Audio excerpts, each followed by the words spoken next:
বলিউডের ৯০ দশকের অন্যতম সফল ও জনপ্রিয় অভিনেতা গোবিন্দ এবং তার স্ত্রী সুনিতা আজহুজার দাম্পত্য জীবন সংবাদ শিরোনামে হয়ে উঠে এসেছে বহুবার।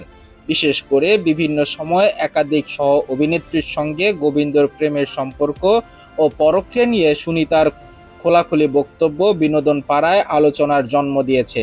৯০-এর দশকের এক সহ অভিনেত্রীর সঙ্গে গোবিন্দর পরক্রিয়া জড়ানোর অভিযোগ তুলেছিলেন তার স্ত্রী।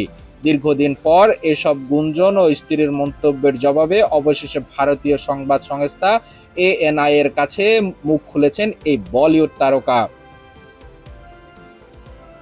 বক্তব্যে স্ত্রীর অভিযোগের বিষয়ে প্রচ্ছন্ন ইঙ্গিত দেওয়ার পাশাপাশি সাফল্য ও মনোযোগ পাওয়ার জন্য নিজের মানুষকে নিয়ে প্রকাশ্যে কটু কথা বলার প্রবণতা নিয়েও প্রশ্ন তুলেছেন তিনি।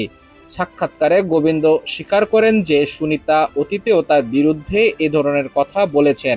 তবে একই সঙ্গে তিনি এও স্মরণ করিয়ে দেন, তিনি যখন কাজের ব্যস্ততায় ঘরের বাইরে থাকতেন তখন সুনিতা একাই পরিবারের সব দায়িত্ব সামলেছেন এবং সন্তান ও আত্মীয়দের বড় করে তুলেছেন। স্ত্রীকে কৃতিত্ব দিয়ে গোবিন্দ বলেন, সে আমাকে অনেক ভালোবাসা থেকেই গালমন্দ করে আর আমিও তা ভালোবেসে সঙ্গে সঙ্গে মেনে নেই।